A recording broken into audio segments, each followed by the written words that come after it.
Okay, I think we should get started. So we'll just start from where we stopped. So basically, we have been talking about the limitations. So the limitations of kind of window-based method, or in particular the fit-forward neural net. So now let's see how. Now we'll be introducing recurrent neural net that would try to solve that problem.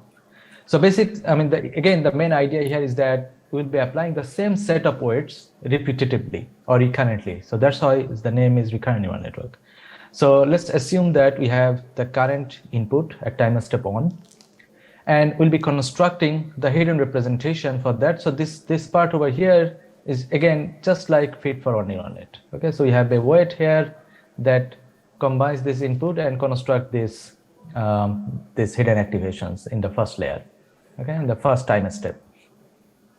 So then I'll be taking the next time step input, that means the next token, and I'll be using a recurrent weight, or the again it's same as feed forward. So here we have two set of weights. One is from hidden to hidden, and another one is from the input to hidden.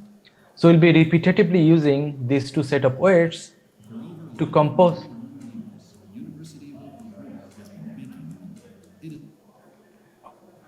Oops. Yeah, I see some noise. Is it? No. So, okay, so we'll be using the same set of weights to compose the representation as we go from one token to another token. So here we are using, again, the same, we are using the same set of weights for every token that we process. So that's why there is a symmetry there. And at each step, we have an optional output depending on what kind of task we are trying to solve. And notice that here we are doing the recurrence only in the hidden state. Okay. So that's it.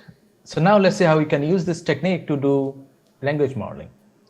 So again, we take the same example. The students opened there. So let's assume that this is our context. So we'll be using, first we'll be doing the lookup operation to get their embeddings. So this is again the embedding lookup. So we have a embedding matrix containing representation for all the tokens that is also learnable, that we are learning. So the first operation is the lookup operation that would give me the representation for each token. So now we'll start composing one step at a time. So we'll start with an initial hidden state. We can initialize it randomly with a small number. We can initialize it with zeros and so on, depending on like how we want to initialize. And then I'll use these two set of weights, one from hidden to hidden and one from the embedding to hidden, to compose this one. So this operation is nothing but exactly same as a feed forward operation. It's just a dot product operation and passing it through a non-linearity. Okay. So you could think of this like we have a giant matrix that contain both of these and takes this and this as a concatenation and do this dot product. Or you could think of this as two separate dot product, one from this input to the portion of here and this input to that. Okay. And then so basically this will take this input, and this weight will be multiplied by this input, and this weight will be multiplied by this input to get this composed representation. So we'll do the same operation as we go by, and each step will be computing the hidden state, and then we'll be computing the next token. Like what is the probability to, let's say for the next token to be books or laptops of any other token in the vocabulary. Okay. So again, this is the softmax in the output layer. So now the advantage of this is that now we can process any length input because we are reusing the same set of weights again and again. And computation step T, in theory, use information from many steps back, in theory. And model size does not increase for longer input. So we can handle any variable size input. And same weights applied on different time steps, we have symmetry. Okay. But the main problems with recurrent is that recurrent computation is slow, as it requires the previous state to compute the current state. So we cannot parallelize it. And we'll see transformer which can solve that problem. In practice, also it's difficult to access information from many steps back. So usually recurrent neural networks, they have the recency effect, and they try to forget the information from long back. Okay. So now let's see how we can train a language model. So we'll take a big corpus of text. Let's assume that this is the whole corpus. So we just concatenate all the sentences together, and this gives me x onto xt. And we just feed it to the model, and at each time step, we'll be predicting the next token. Okay. And we get a probability. So basically, we'll be computing the cross entropy loss, which is again the same loss we use for logistic regression. So basically, this is how we can define it. So we have the ground truth and then the log probability of the prediction. And this essentially says that if the ground truth is t plus 1, we'll be taking the log probability of that index. And we'll be averaging it over all the time steps or all the tokens. Okay. So this is how it looks like. Let's say this is my corpus. The students open their exams. For this word, I'll do the same operation that we just saw. I'll be computing the probability of the next token, which is the students. Then I'll be giving it, so the student as input, I'll be computing the probability of the next token, which is opened, and computing the loss for that and so on. And then I'll be computing the average loss and backpropagating it. Okay. So one issue here is that computing the loss gradient for the entire corpus is way too expensive because there is no parallelization, and we have to wait for the previous steps to compute the next step. So it's way too expensive. So in practice, we'll divide the sequence into sentences or maybe some fixed length sequence like 250 word or 250 token sequences and feed it in parallel to the RNN model. And we'll average over those sequences. Okay, so that is how it is done in practice. And then during backpropagation, or the way that we'll be computing the gradient, we'll be just backpropagating the loss for that time step using the chain rule of gradients. And if we can show this, it essentially doing the backpropagation through time in that sense, through time step. So that is why it is called backpropagation through time, or BPTT, when it applies to RNNs. So now once we have a trained model, we can use the model to generate text. Basically, it's again quite simple, is that at each time step, it'll be feeding the current input or the context, let's say my, and construct this hidden state because we know these words. And then I'll be sampling from my probability distribution, and hopefully this gives me favorite. Then I'll be putting this favorite as input here. Again, I'll construct the hidden state. I'll sample from the probability distribution for the next token and so on. I'll keep doing that as I generate text. So why language modeling is important? So language modeling is a benchmark task to track our progress on language understanding, and it's actually an integral component of many of the tasks that we see, like in speech recognition, grammar correction, authorship identification, machine translation, summarization, dialogue, and all this that we're going to see also some of those. And now let's see how we can use RNNs to do pause tagging. Again, as I said, that at each time step, we have an optional output, and I can use the current one to construct the hidden state, and this hidden state, I can use this to predict the part of the speech tag, and I can get the loss to update my model similarly. Okay. Now, this is an example how we can use an RNN for named entity recognition. Again, for each token, I'll do the same thing. I'll be computing the probability or predicting the probability for a certain tag, compute the loss, and I'll backpropagate that. Okay. So this is how we do it for training. For testing, once we have the losses, once we have the parameters or the weights, I can directly compute the probability over the tags, and I take the argmax, or I can do other sorts of inference to like Viterbi decoding to get the most probable sequence. And I mean, you can maximize over per time step, or you can maximize over the entire sequence. It's up to you how you do the inference and how much you can afford to do.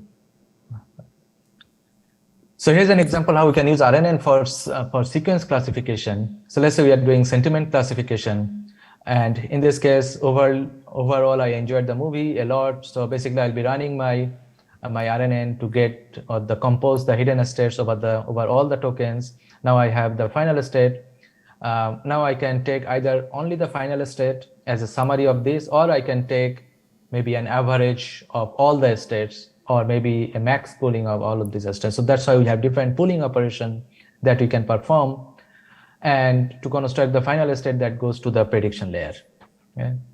So again, we can do sequence classification with RNNs.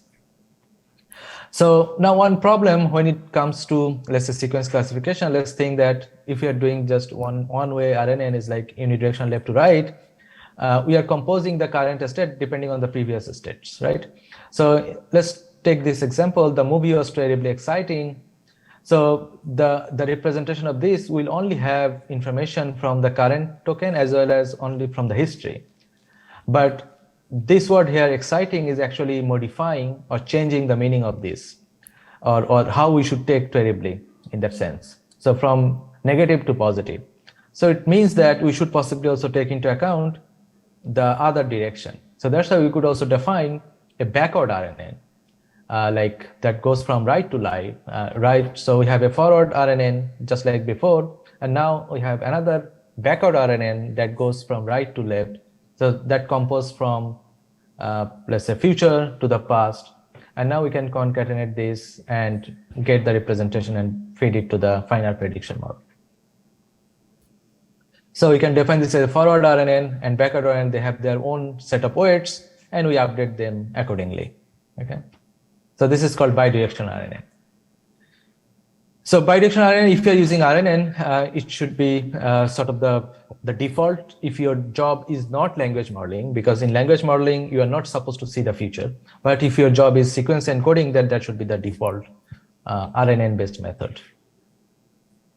Okay, so now let me quickly introduce one extension of RNN and make it more capable of even generating text. Okay. So the change here, so we'll be now introducing seq-to-seq or sequence-to-sequence model, and we'll be using machine translation as an example. And there'll be two changes so far that we have seen.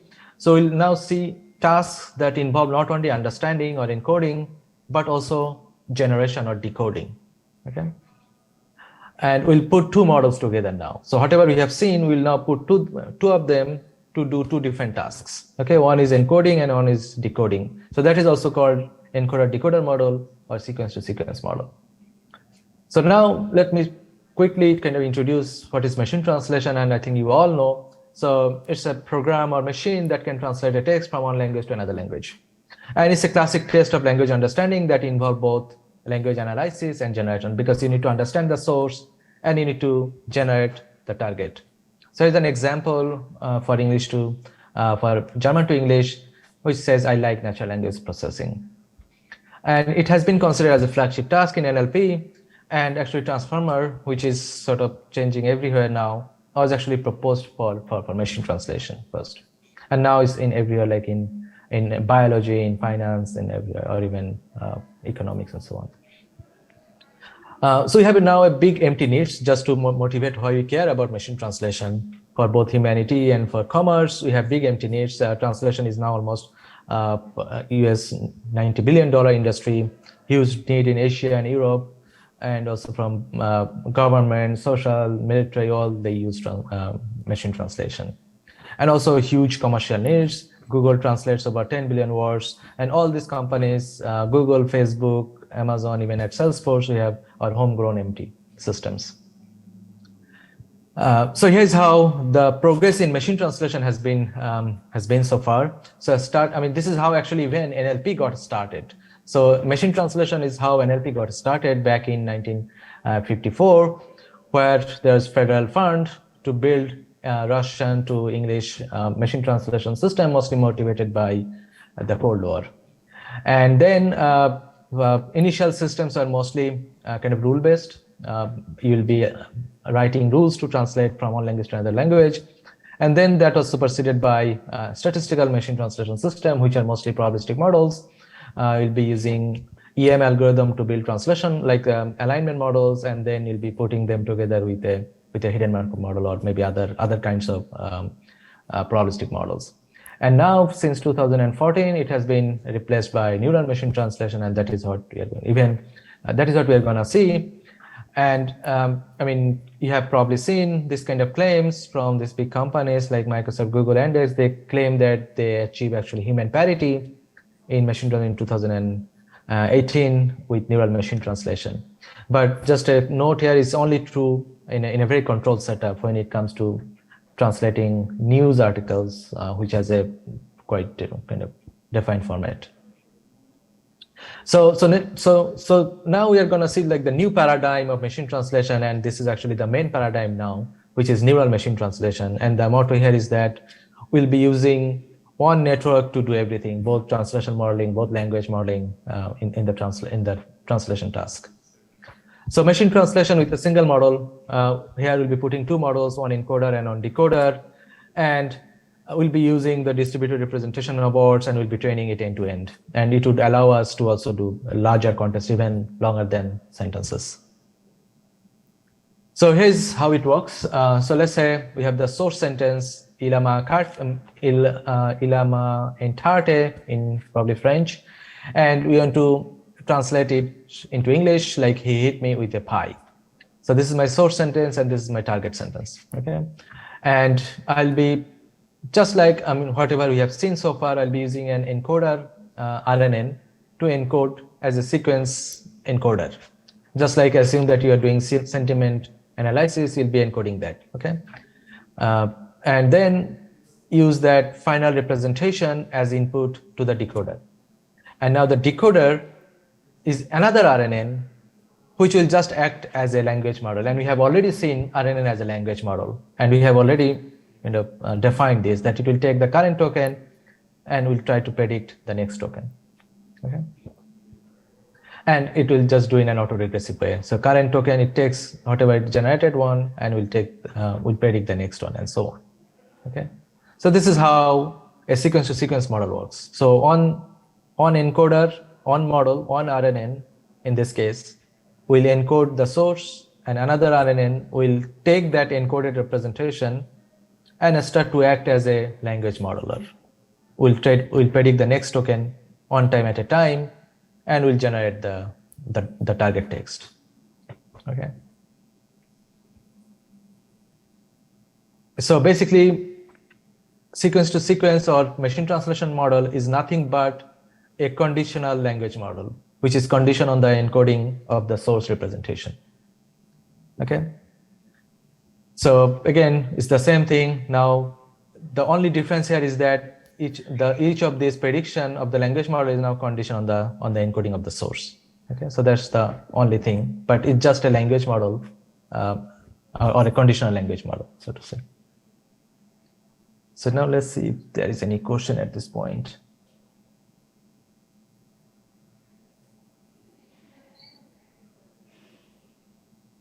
No. Okay. So again, we will train this as usual, just a language model. At each step, we'll be computing the cross entropy loss for the next token, just like a language model. We'll be computing the averaging, or we'll be averaging the loss and back propagate it through the neural network, just like back propagation through time. Okay. But so one problem with this simple approach is that here the decoder, so that is called also the bottleneck problem, is that the decoder is only fed with the encoding of the source, and that is all it has access to. So it has to generate the entire target based on this on composed representation of the source. So this gives sort of a bottleneck that, yeah, this encoder has to be really powerful so that it encodes everything that the decoder needs to predict all the tokens in the target. And this is exactly not how we as humans translate, because as human, when we are translating or when we are, let's say, doing text summarization, we actually look back what we are summarizing or what we are translating, right?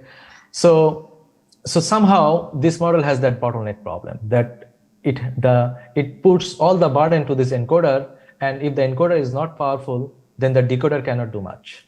Okay. So encoding of some the distance to capture. So basically, this is the information bottleneck problem. So now, to solve this problem, we'll be introducing the attention mechanism. So it provides a solution to this bottleneck problem. And the idea here is that at each step, the decoder will be able to look at to the relevant portions of the encoder, and we'll use that to predict the next token. Okay, so it's kind of the attention will give a dynamic context depending on the decoder state that the decoder will use to produce the next token. So now let's see how it works. So this is kind of very important that I would expect that you guys follow here, is that let's say, again, the same example, or maybe it's a different example, but let's say this is the source sentence. I'll be encoding it with an RNN here and get the encoded representation, and then I'll start to decode. So this is my first decoder state, and start is a dummy symbol. So I'll construct the decoder state. I'll use that state to compute the relevance, like which encoder state is relevant to me. So I'll be computing some sort of similarity with respect to each of these encoder states. And I could just do dot product to compute some similarity between them. Okay. And that is called attention scores. Okay. So at this point, given a decoder state and the set of encoder states, I compute some sort of similarity that would give me a relevance score for each of these encoder states. And now I have these encoder states which are not normalized, but that means if I just do dot product, this can be any value. So I'll normalizing them and making it a probability distribution by passing it through a softmax. Okay. So I take these 4 values and I pass it through a softmax to get a probability distribution where each value is between 0 and 1. So this gives me a kind of relative weight where the weights are between 0 and 1. Okay. So now I know which encoder state is most relevant in a weighted way. That this says that this state is most relevant to this decoder state. So I'll probably need to focus more on this state compared to others. So that means I'll be using these attention weights to now linearly combine this into a representation that will have most of this state information and less of this state. So this is my attended vector or attention vector that I'll be using now to generate the next token in addition to the current decoder state that I was using before. Okay. So this is again the dynamic context that I am getting from the source side, weighted by the attention weights to compute the current prediction. So again, this attention mechanism, these 3 operations is giving me a source context that is dynamic to the decoder state or the decoder. So the decoder is looking at dynamically where to attend to in that sense. So again, I go to the next state now. I compute the decoder state. I compute again the relevance, and I find that this one is more important. I compose them linearly where this guy has more participation because this is like linear combination of according to these weights, and I use this context vector to compute this. Okay, and I go on, and this is purely end-to-end differentiable. Okay, and so on. So now let's try to formally define this process. So what we did is that we have the set of encoder states. So encoder states are available to me. And then at each time step, I am composing the decoder state and trying to compose an attention vector, right? Or the context vector, so to say. So this is my decoder state at time step t. So I'll be using that. I can use just the dot product to compute the attention scores over the hidden states here. So I'll have n number of attention scores. N here is the number of states in the encoder side. Now I'll be using the softmax to normalize these scores so that I get a probability distribution. And finally, I'll be using that softmax score to combine linearly the hidden states to get a final attention vector. Okay. So essentially, it's not just about let's say machine translation is actually a general deep learning technique that we'll introduce when we talk about transformers. So for that, let us sort of now make it more general. So we'll be calling the encoder states, or which we are combining, as like keys and values. So we can think of this more like a matrix that contains these numbers, and that matrix, we'll call it the matrix of keys and matrix of values. So basically we'll create two matrices out of this by just putting them in two matrices. One is key matrix and another is value matrix. Okay, and each time step we have a query, and what attention is doing is using this query to see which keys are using the keys, like which of these are relevant by using the keys. Okay, and then it is using sort of the relevance score to combine the values. Okay, so now let me try to write it in a way that is more kind of in a one-line way, the attention mechanism. So again, I'll be using the encoder states here, or in general, any state that you want to use as keys and values. Okay, so I'll be putting them in two matrices, keys and values. Okay, so assume that we have two matrices that contain in this case, the encoder states. But in general, whatever we want to use it as keys and values, I'll put them in two matrices, key and v. Okay, so think of this. We have two matrices, key and v, that contain the same things at this point, in this case. And I put the decoder states, assume that we have access to all the decoder states in a query matrix. Okay, so this is query, and what attention is doing is just doing this operation, that q k transpose. So that means q, I make a transpose of this, of the k matrix. That means that the rows become column, and this dot product will give me the attention scores for each query with respect to all the keys.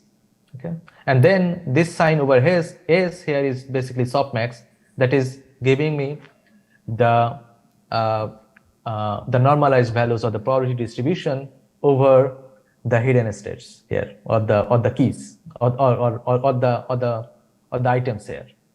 And then I'm using this scores to linearly combine what is in there in the values. Okay, so in this case, I put the encoder states in the values, so I'll be combining the encoder states to linearly combine and get a final set of states as attention vectors in A. Okay, so basically these three operations that I introduce here can be expressed by this single one line, where we are doing this dot product, then softmax, and then linear combination. And I introduce the notion of query, key, and v. And in our case, so far we have seen query matrix will contain the decoder states, and key and v matrices will contain the encoder states. And then you do this and you're done with the attention mechanism. Okay, so any question here so far on this before we move on?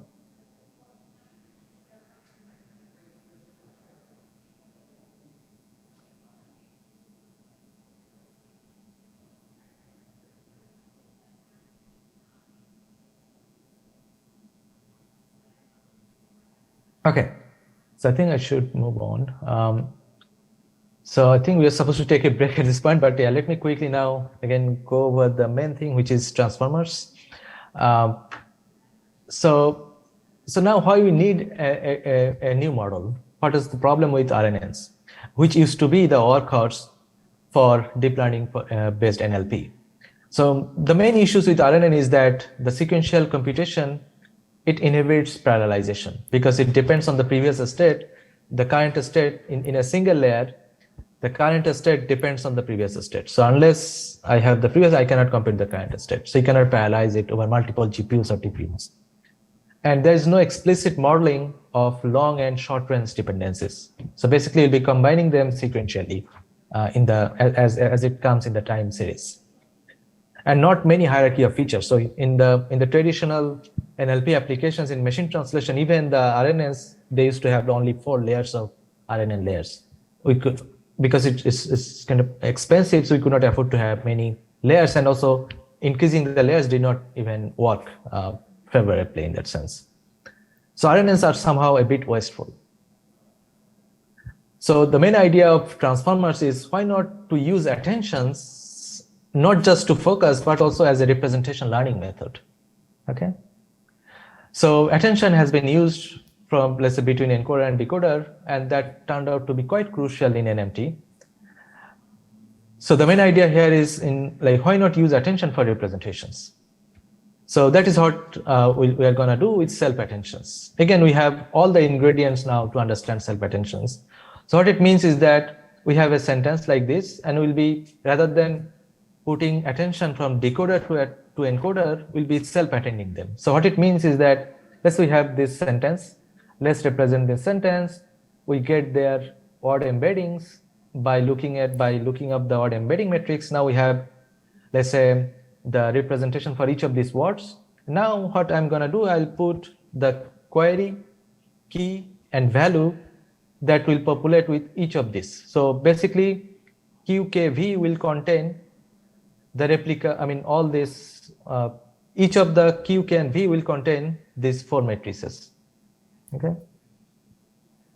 And then I do the same operation, which means that I'll be computing basically this operation here that I just said. I'll be computing this operation where Q, K, and V contain those 4 like the same embeddings. Now I do the same operation. What it does is that for each of these representation, I'll be comparing with each of them, which is the dot product or attention score, and then softmax normalizing them, and then linearly combine them to get the final one. And finally, I'll push it through a feed-forward neural net. So this is sort of another layer that I put after I get the attended vectors. Okay. So that is actually a self-attention mechanism. So this is the self-attention powered by feed-forward neural network. So how it is different from recurrent? Because now we have constant length path between any two, because we are connecting any key, any query with any key. So we have now pairwise relation rather than sequential relation. And this kind of soft weights or the attention weights are acting as soft gating to combine their representations. And it's easy to parallelize per layer because there is no sequential computation, and it can replace sequential computation entirely. And it turns out to be quite cheap compared to RNNs and convolution, especially when your dimension of the representation matters. So in general, we have higher dimension than the sequence length. So this actually gives quite good gain there in terms of the computations. So here's how a transformer model looks like for machine translation. So you have in the original transformer paper, they have 6 layers of encoder network and 6 layers of decoder. Okay. And each of these encoder actually has a self-attention and then followed by the feed-forward neural network. Okay. So again, what this self-attention is trying to do is basically trying to see which one to look at in order to come up with a representation for itself. Okay. And a bit more detail of that, it's not only just the query representation. To give the model more power, we'll be actually projecting it through a query head. Similarly, for the keys, we'll be projecting it through a key head, which is essentially a learnable matrix that just gives more parameters so that the model becomes more powerful. And values will be projected through a value head. So this feed-forward or projection layer is just adding more parameters and getting a query-specific head. So this is also called head. So if we have on head, that means I am passing the query through the query head, key through the key head, and value to the value head before I do the attention computation. Okay. But in practice, yes. So this is basically taking the representation. I compute the query head, key head, and value head. I compute the score. I divide it by the denorm. This is for the normalization perspective and to make it more stable. And finally, I do the softmax to compute the attention scores. Okay. So, this is just visually showing this computation. Again, this is the head that I was talking about. You get the same representation, pass it through the query head, key head, and value head. and then you compute the attentions. But in general, like in transformers, they use 8 different heads so that you get 8 different subspace of the same query or of the same input representation. Okay, so this is again some detail that you can look at it later on. So yeah, just 8 heads. You get 8 heads, then you concatenate this, pass it through the final feed-forward neural net, and that is one kind of multi-headed attention, what it is. And then this is the feed-forward one. And then you also have some residual that I did not talk about, but this is again to make sure that your gradients can flow directly. So this is like add and norm layers. These are also called residuals. Then on the decoder side, you have the same kind of self-attention and the cross-attention that I spoke when I talked about, let's say, the RNNs, where the queries come from the decoder side and the keys and values come from the encoder side. So that is what we have already said. Okay, so that is called now cross-attention, and when you have query key and V or value come from the same side, that is called self-attention. Okay, so basically transformers are nothing but on the encoder side is only self-attention followed by feed-forward. Here you have self-attention followed by cross-attention followed by feed-forward. Okay, so that's transformers. So in case you want to know more about transformers, there is a very nice kind of annotated transformer resource that you can take a look. It's very, very nice. So probably I'll take another 5 more minutes and then I'll end. So the last part here is more on self-supervised learning. So which is actually the main thing that gives power to NLP models. So basically it comes from this idea of pre-trained fine-tuned paradigm. And the main idea here is that we want to train a giant model on some self-supervised law, some unsupervised kind of objective, which in this case can be language model, and we'll be using a very large corpus to train a big model there. Models like BART, models like T5, model like BART, and so on. Okay, so this is purely self-supervised or unsupervised objective. Okay, and then I'll be fine-tuning them on some specific tasks like question answering, sentiment analysis, and get the final model that I'll be using this for the test data. So this is called pre-trained fine-tuned paradigm, and this turns out to be really, really successful. But then the questions arise here is, what do we transfer? Should we transfer, like when we are doing this transfer learning, like from pre-training to, let's say, fine-tuning, should we transfer the model, the entire model, or only the embeddings?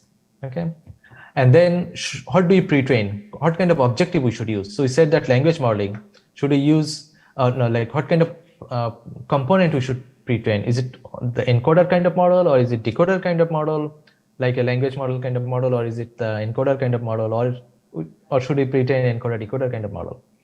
And what is the pre-training objective? Is it the language modeling objective, or is it translation objective, or some other closed task that we are going to see?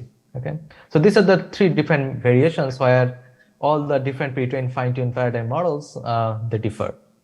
So let's start with a model, because embedding transfer is not now that successful. Like it started with the whole notion of transfer started with the embedding transfer, like Elmo, but it did not succeed. I mean, now it has been replaced by the model transfer because it gives more power. So we'll be starting with model transfer like GPT, BART, and all this, and then we'll see different. Like in some cases, like GPT is pre-training the decoder kind of model and transferring it, whereas BART is transferring pre-training encoder kind of model and transferring it, and we'll see different objectives. So that comes us to GPT. So GPT is nothing but you take the transformer decoder and train it on language modeling objective on a large corpus. Okay, so that is actually GPT and GPT-2. So you take the transformer decoder, which is just a language model, uses self-attention, and you try to predict the next token at each time step. And that is the model that you pre-train. And then when you are fine-tuning it on a task like, let's say, sentiment classification, you feed the sentence, get the final token representation, and use it for classification. Okay. And now let's say other tasks like entailment, which is like you are given with 2 snippets or two sequences. One is premise and hypothesis, and you need to decide whether they entail or not. So it's a 3-way classification: entailment, no entailment and also neutral. So what you do here is that because you need to use the same model that you pre-trained, you construct your sequence like that. You have a start, then premise, then a delimiter, then hypothesis, and then extract and pass it through the transformer layer and put it through a final one linear layer, and the linear layer decides whether this is entailment, or I mean it does the classification among these three classes. Now when you're doing textual similarity, you have text 1 and text 2, you just change their order, pass it through transformer, get the linear layer to decide for multiple choice and so on. So basically you are framing your task in a way that the same model can be used for, the same pre-trained model can be used for fine-tuning. Okay. So later on, it was actually a huge success that the model transfer works, and later on it was mostly about scaling things. So you could say from OpenAI, like GPT, GPT-2, and now GPT-3, and also from Google, like BART and Palm and all these models, they kind of have more parameters and they train on more data. So I'll just include BART here because without BART, NLP is incomplete. So I mean, one problem with GPT is that it's only pre-training from left to right way because it's a language model, right? So it's just using the decoding technique to pre-train the model. But language is actually, like, when it comes to representation learning, we need bidirectionality to get the both side of the text, right? And why the language models are unidirectional? Because here it gives you a valid probability distribution. But when it comes to representation learning, we don't care about that. The other reason that GPT or other models use, let's say, left to right is that, or unidirectional is that, if we want to use bidirectional and use language modeling, then we could leak information because now all the words can see themselves, right? So for example, here, let's say when, so this is how the GPT is working now. So you have different layers, and for each layer it's just doing left to right composition using a transformer decoder model and predicting the next token. But when we want to do bidirectional, let's say we allow the models to look at both future and past, then if you want to predict the next token here, A, actually this layer is already composing A, and it will leak information because this will have information about A to predict A. So that means this kind of language modeling objective would not fit here if you want to do bidirectional. So that's why BART proposed a new kind of language modeling objective that is called, or denoising language modeling objective that is called masked language modeling, which is also called closed task. And what it means is that you'll be masking out certain inputs. That means you'll be obstructing it. You'll not be revealing the content of that by just putting a mask, and then ask the model to predict that. And for that, so basically what you'll be doing is you'll be masking 15% of the tokens in your input. Like let's say the man went to this, like a store gallon, so you'll be masking that, and you'll be asking the model to predict that. And here you'll be using a transformer encoder to encode this in a bidirectional way. Okay. Now the thing is, if you mask too little, that means it may become too expensive to train because you are getting only few signals to train. If you are masking too much, then you may lose enough context. So the best that they found is 15%. And also another problem with this masking approach is that when you are fine-tuning, actually you are not masking there because you are fine-tuning on a task. So there is a pre-train and fine-tune mismatch. So to solve that problem, what they do is that they only mask, let's say, so I said that 15% of the times they'll be masking it, but 80% of that 50% they'll be using a mask token. 10% of the time they'll be using a random mode, and 10% of the time they'll be using the same mode, so that the model actually knows how the same mode looks like. But why not always the same mode? And if we always use the same mode, then it may become a trivial task for the model. Again, this will leak information. So that's why you want to make the task difficult by putting some random mode and mask codes. Okay, but still you use at least some percentage of this 15% time the same mode, so that the model knows how that fine-tuning scenario would look like.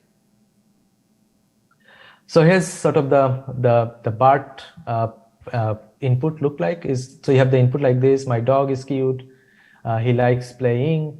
So you'll put a classifier token or class CLS token, and then you'll be putting a separator between them, and this is like a tokenization that you do.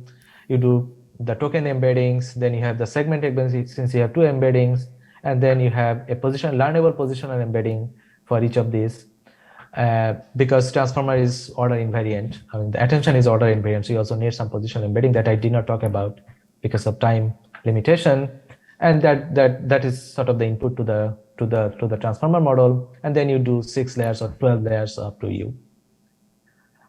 So basically, this is the pre-training stage. You'll be pre-training it with mass language modeling, and then you'll be fine-tuning the same model on different tasks using the CLS token that we appended for, let's say, I mean, CLS token for classification or maybe other tokens, depending on the task. Yeah. And it shows quite impressive results across all these different benchmarks, like Glue is a benchmark in NLP. Now it has also Super Glue and many other benchmarks, and BART was really outperforming all those different models that came before that.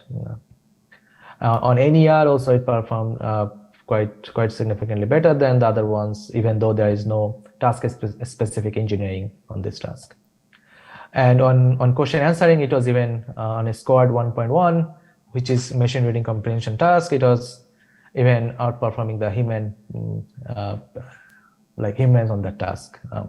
Yeah.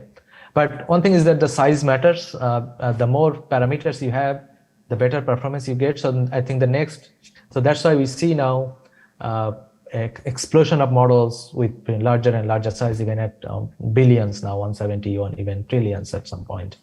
So basically, so now also there is a scaling law. There is a rule called a scaling law, which tries to find what is the optimal model size given, or what is the optimal size and what is model size, and also what is the optimal corpus size given I have a compute budget. So there are several kind of quite interesting papers on that, which tries to come up with this kind of a scaling laws. Okay, so I think I'm almost done for my part on deep learning for NLP, and I'd love to answer questions if there is any before I pass it to Enamul for the final part. So if you have any question, you can either put in the chat box, or you can also come over here and ask. I can then relay the question, and then we can discuss. So any questions?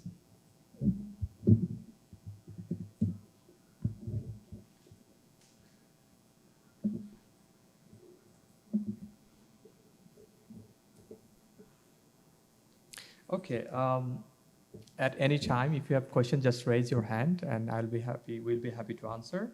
So given the amount of time, we have about 25 minutes left.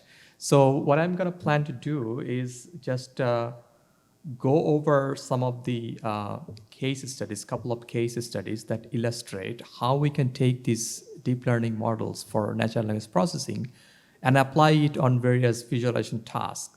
And then the second question is, once we apply NLP, deep learning based NLP for visualization task, what are some challenges that we notice after applying NLP on those tasks, and how we can actually move forward in solving those challenges that we observe in those two case studies.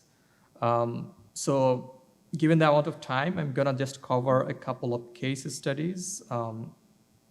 So let me share my screen.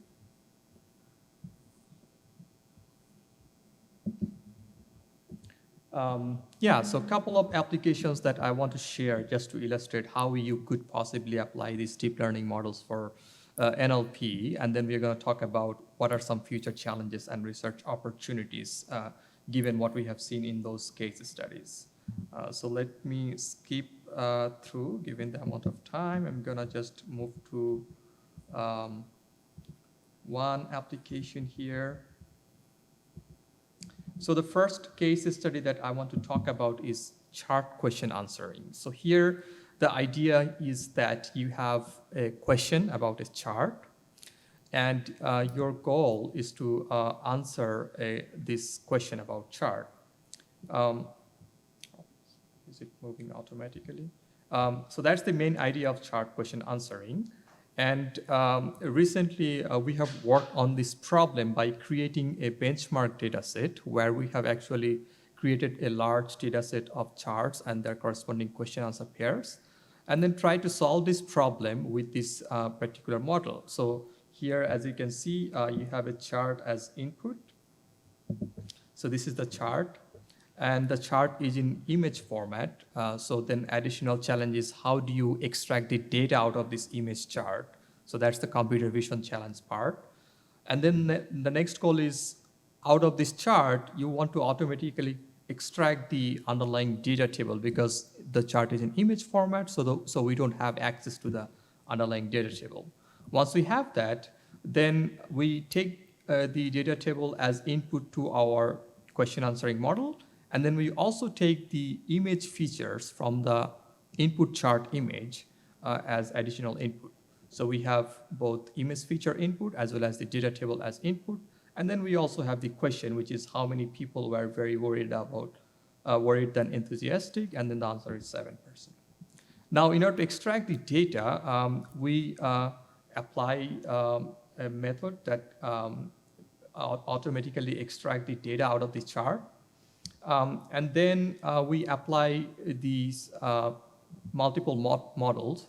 The first one is the model called TAPAS model. This is essentially a table question answering model that was based on BART that Shafiq just discussed about. And so this is a transformer-based model that takes a table and a question as input and then converts into the output, generates the output. Now, as you can imagine, if you can extract the data table out of the chart, then we can just convert the problem into a table question answering problem, and then we can just solve the problem. And that's essentially what has been tried with this basic TAPAS model. So we extract the data automatically, and then we just feed it to the TAPAS model. Now, the Vision TAPAS model extends this original TAPAS model because the original TAPAS model does not take the chart as input, so it does not have any knowledge of the visual features of the chart. And so what Vision TAPAS does is that it considers the visual features which is extracted from this Vision transformer model. So it gets the image patches and converts that into the embeddings. And then we have this cross-modality encoder, which basically combines the attention between both the visual features coming from this and then the data table and the question which is coming from this. So it's combining these both cross-modality encoder. So another variations of solving chart question answering could be using the T5 model, which is again based on the transformer-based model. So here we essentially what we do is that we flatten the data table and we linearize it and flatten it, and then we pass it through the encoder, and then the decoder predicts the answer. Again, the problem here is that the original T5 model does not take the visual features into account, and therefore we use the image feature that we extract through the mask RCNN model, and then we use the visual embeddings obtained from that model in addition to the question and the data table. So this is how we could possibly combine and extend the original T5 model and the TAPAS model, which was designed to deal with the text data, but we also include the visual features to solve chart question answering tasks. So I encourage you to look at the paper, which provides more details on that. Another case study that I would like to briefly cover is text generation. So let's say the problem here is to generate text out of chart. So you have a chart as input, and your goal is to automatically summarize this chart. So this is a benchmark data set that we have built from various sources, including Pew Research, which contains a lot of articles written on various aspects like politics. So it contains chart as well as relevant article text, which we can consider as the gold summary. So you can see, given this chart, it summarizes the different interesting insights about the chart. For example, across all 30 political values, the difference between Republican and Democrats, dwarf all other differences. So you can see it contains some very sophisticated insights about this chart. Now, we could imagine two different problem setup. In the first problem setup, we assume that the data table of the chart is given. So the problem is simpler because you don't have to automatically extract the data table. In another scenario, you could imagine like this data table is not given. And so again, you would have to rely on automatic visual data extraction from this chart. So to solve this problem, we again adopted this transformer-based model, BART and T5, where we provide the query, we provide the textual data of the chart as input. So we have two different setups. In the first setup, we have the access to the underlying table. In that case, we just linearize the table as the input. But if the table is not available, in that case, we simply use the OCR text from the chart as input. And then we add this prefix to T5, like translate chart to text. So given this input, then the chart produces the generated text. And as you can see here, this is a simple bar chart, and this is the gold summary, whereas this one is an automatically generated summary using this T5-based model. As you can see, the text is quite fluent. It's quite impressive to see that language, like the fact that T5 was originally trained on large text corpora and then it was fine-tuned on our chart-to-text task. It was quite fluent in terms of the generated text and also in terms of the generated insights. It's quite factually correct. So that's illustrate that if we could take advantage of these various deep learning-based models that were originally trained on this large text corpora, such as T5 and BART, and then if we can fine-tune on our specific tasks, such as chart question answering and chart-to-text and automatic data storytelling and other tasks that we have talked about, that can greatly improve the quality of the output.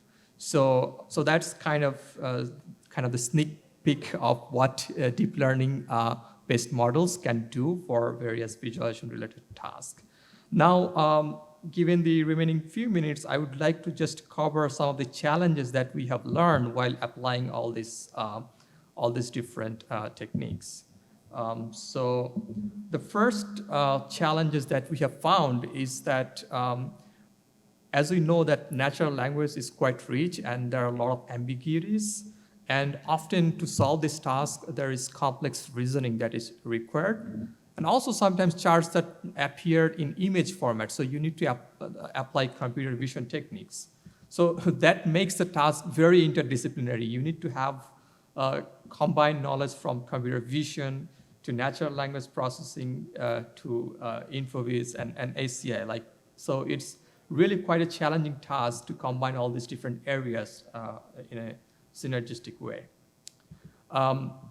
And another big challenge that we have found is that all these deep learning-based models rely on some kind of training data. And there is a huge lack of training data in solving visualization-related tasks.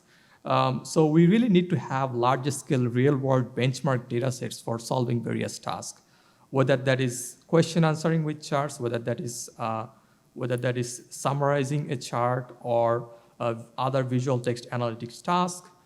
We are really lacking a large set of benchmark data sets. In fact, for many problem setups, there is no existing benchmark data sets. And so as a community in visualization and NLP, we need to put more efforts on building a larger scale benchmark data set. Another big challenge is that, as we have mentioned, often these charts come in image format. But for simplicity, when we talk about these problems, we tend to assume that the underlying data table is available to us. But in reality, most of the charts on web are in image format and we don't have access. And so we need to improve the automatic extraction of data from these charts. And for example, in our case study that I just presented, often the model misses important data points in the chart. So for example, given this line chart, you can see that some of these text levels were recovered, but it also misses some of these points like here. So we need to improve this chart data extraction with improved computer vision techniques. Another big challenge is that the models that we are using, like T5 and BART, they're lacking the reasoning abilities sometimes. Because, for example, we talked about this TAPAS model, which is a table question answering model, but it only deals with simple operations, but it does not consider nested operations. For example, if you want to answer a very complex question with nested operations, like, for example, what is the least difference between light blue bar and dark blue bar? So that requires a lot of nested operation, which the current models are not able to perform. So we need to improve the mathematical and logical reasoning abilities of these models. With respect to automatic text generation for chart, for example, chart to text we talked about, there are lots of interesting problems that we have found out. For example, the model tends to hallucinate sometimes. So for example, this is a chart which is about Instagram followers for different people. And as you can see, the automatically generated text is saying that Cristiano Ronaldo has the most Instagram follower. He's a Brazilian singer. As you can see here, it's kind of mismatching Cristiano Ronaldo with Brazilian singer, perhaps because it is hallucinating from the past data from which it has learned, so it tends to hallucinate in that way. Another problem is factual error, where, for example, we see Brazilian singer has 243 million followers, which is not true because this is actually Cristiano Ronaldo's followers. So perhaps it has mismatched with the Ariana Grande, which is a singer. So perhaps it made some mismatch in that way.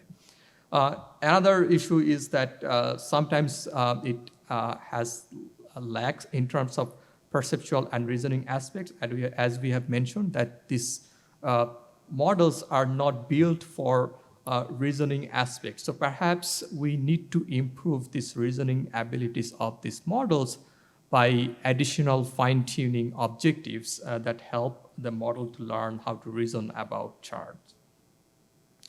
And then finally, we talked about this idea that we need to combine text and visualization for data storage. And I also gave an example before that you could generate a sequence of visualization along with accompanying text to tell a nice story about data.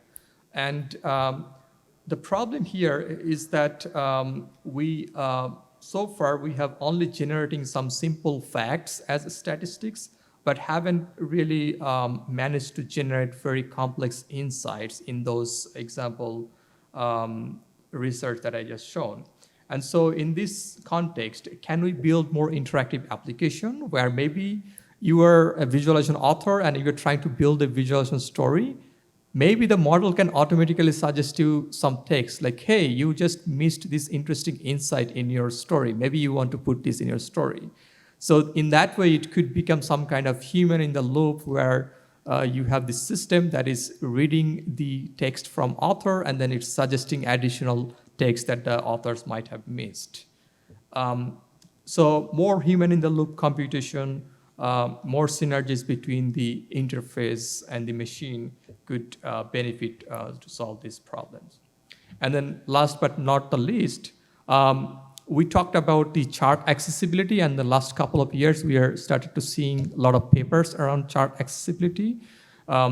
But we think that we could really amplify the accessibility of charts if we can enhance that with natural language as input and output modality. So this is a paper from CHI 2022 where the blind user can ask some simple question about the chart and then the model can answer those questions. But as you can see, these are very simple questions and the answers are also template based. So it could become boring after some time once you encounter same kind of text over and over again.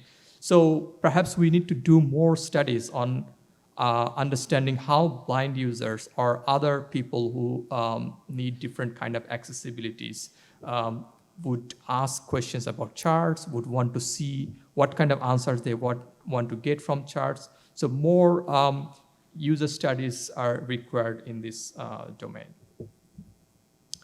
Okay, so just to conclude our tutorial, I just wanted to leave you with some overview of some tools. So with respect to NLP tools, probably we are familiar with some of these tools like Stanford Core NLP and NLTK. These are very popular tools for basic NLP tasks. We have TextBlob and Spacey, which are quite fast, and they're using Python-based library. And then we also have some commercial tools such as IBM Watson and Google Cloud API, which are much hassle-free. You don't have to do a lot of installation, and you can compute them on cloud. GenSim is mostly focusing on topic modeling. So if you are interested in visual text analytics, then GenSim is very useful. It can be also used for similarity measurement of text, like if you want to do word-to-vec or document indexing and similarity measures, then GenSim is a very popular tool. With respect to deep learning tools and libraries, the PyTorch NLP is quite popular, which is built on top of PyTorch, and it provides some basic text processing functions.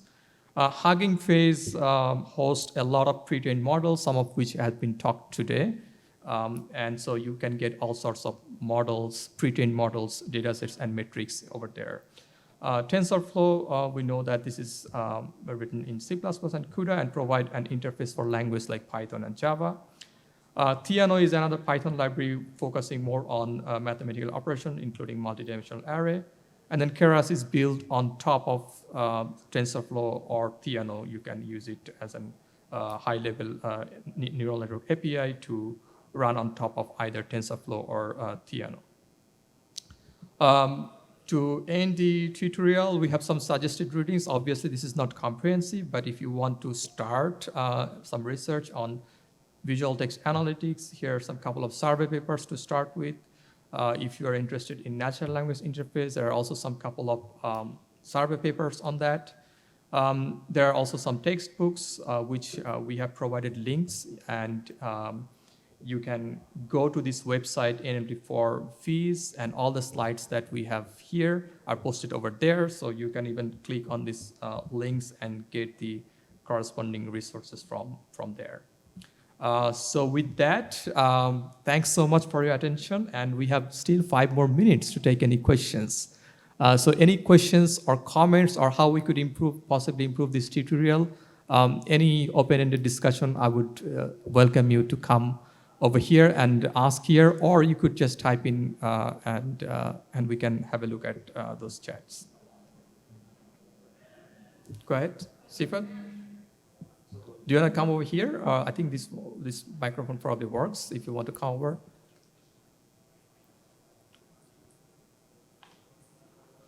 Hi. So my question is the data set you are using, that from the data you generate the tables. So the data set actually must contain, are they images or are they in other forms, and where the data came from? And the thing is that the data, when the data generating the tables, which techniques are applied usually, and are the only computer vision techniques or any other techniques that has been used? My main question is actually where the data came from, how large is the Right. data set is actually. Yeah, I got very little time to actually go over that part. So I guess I imagine you were referring to those chart QA paper and the chart to text problem. So in those problems, we built the benchmark based on multiple different sources. One source is Pew Research, which contains the chart image and the article. And so you don't have access to the underlying data table. And then we have other sources like Statista and OECD and OWED. In those sources, you also have access to the underlying data table in addition to the chart image. And so that's why we have these 2 different problem setups. In one setup, you have access to the underlying data table, and in another setup, you don't have access to the underlying data table. Obviously, usually the performance is better when you have access to the underlying data table because data extraction is not always accurate. right? So for chart data extraction, whenever we needed it, we used this method called chart OCR, which essentially first tried to extract the objects. So it detects the objects in the chart, for example, bars, lines, and axes and legends, plot area, and so on. And then it tries to automatically find the relationships between the objects and their heights. For instance, in case of bar chart, you have to use the y-axis levels, and then you have to see the height of each bar, and then you could coordinate those two information to kind of predict the values of the bars. So that's kind of the rough idea of how we could use computer vision. Obviously, chart OCR, even though it's state-of-the-art model, still it suffers from inaccuracies.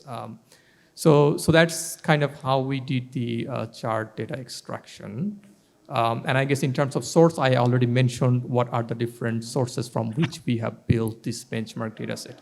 Once we have collected these charts and their accompanying text, if it is a chart question answering problem, then we have also used the Amazon Mechanical Turk, where people can actually ask different questions about chart, and then other people can answer those charts. And that's how we actually build the benchmark data set of question answer pairs.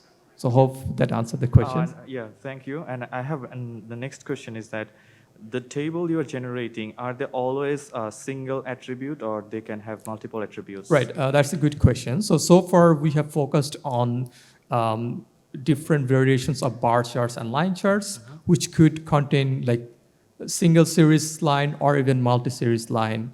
Similarly, simple bar chart versus group bar chart, and so on. And so we could have multiple attributes in the table. So you could have one categorical data, and then you have also two quantitative data attribute if you have like a multi-series line chart. Thank you. Okay, any other question? Oh, Slido. We need to look at this Slido. Let me open up this Slido. Yes, I see one question there. One is, thank you for the tutorial. Can you suggest any state-of-the-art on converting text into graphics like knowledge maps, text into graphs? Knowledge maps, okay, using deep learning. So there has been quite some work on text to image in particular, but I did not see any work on text to graphs, at least on the computer vision and in the NLP domain so far. So I wonder if it's also about like generating knowledge graph from text. Is that the intended question? No, I think this is more like yeah. I mean, if it is like knowledge graph, then then there are many works on that. Yeah. So maybe we can ask the audience, the person who asked this question, to clarify that. If it's about knowledge graph, then there are lots of work that takes a piece of text and that then generates a knowledge graph out of that, right? So lots of work on that. Yeah. So I think he's or she's, I don't know, asking about this knowledge graph. Yeah. Yeah. Okay. So yeah. So I think Daniel. Yes. So yeah. Actually, even myself, I worked on that problem. Even I have a paper at NLP this year on so that is called Open Domain IE, or Information Extraction, or Open IE, where you sort of use NLP techniques to kind of filter structured data from unstructured text. So there has been, a line of research on that. Especially Open IE is the field of research in NLP that deals with this problem: how to construct structured data in the form of knowledge graphs from unstructured text. Yes. So you can also check my recent paper, like which we have at NLP this year. Yeah. Right. Feel free to send him an email, Shafiq, and he will be happy to provide you with additional resources on text to knowledge graph problem. So yeah. Any other questions? If not, go ahead, please.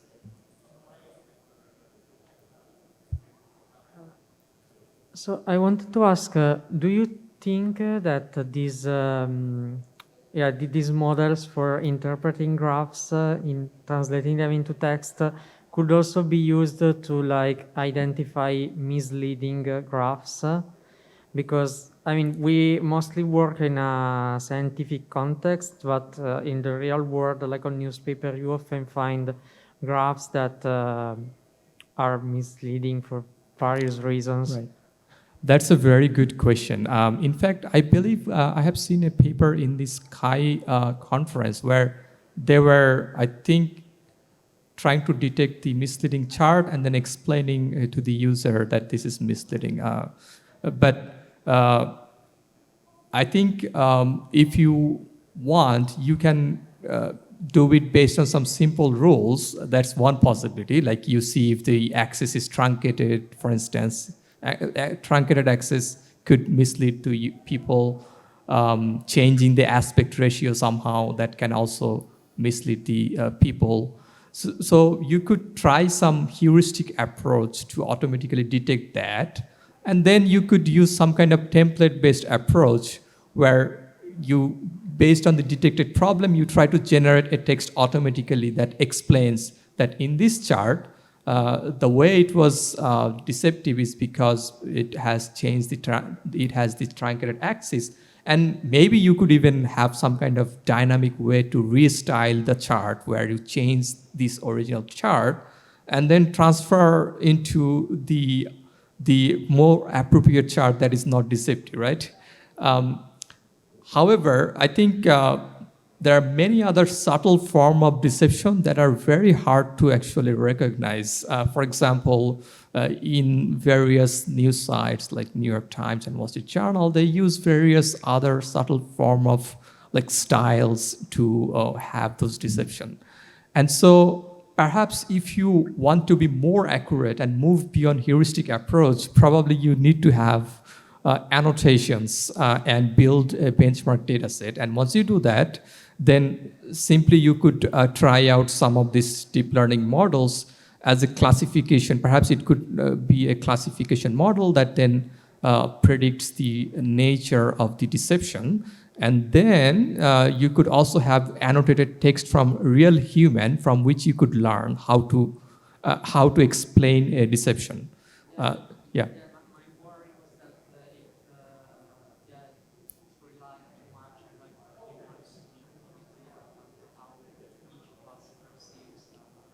Right. Yeah, the real challenge here is this subjective nature. Like some of these deceptions are very straightforward and easy to detect. Others are very subjective and different users may perceive differently. So much more effort is needed first to actually characterize the different natures of deceptions and perhaps come up with more formal classification. I'm not aware of like very like lots of intensive work on like characterizing this deception in a more formal way. There are some works, there are some examples, but maybe there are more works needed to be done in terms of characterizing the deceptions in a way that then we can use it to inform the annotation process for building a data set in future for deception. Other questions? Okay, so thanks so much for coming. I really enjoyed this session. I hope you enjoyed it too. If you have any questions, please let us know. By email, we will be happy to answer. And thank you so much. And see you later in the later part of the conference. Thank you.